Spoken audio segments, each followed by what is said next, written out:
آراد چرا در یخچالو وا میکنی؟ ها؟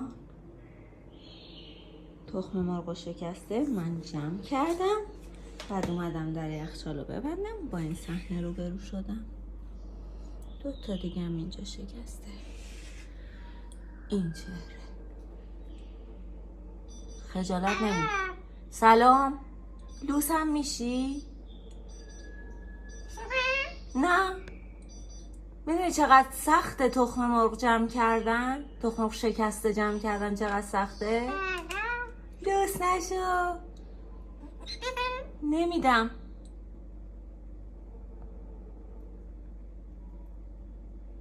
نونور چرا این کار کردی؟ میدونی تخم مرغ گرون شده عزیزم؟ نه دیگه نه.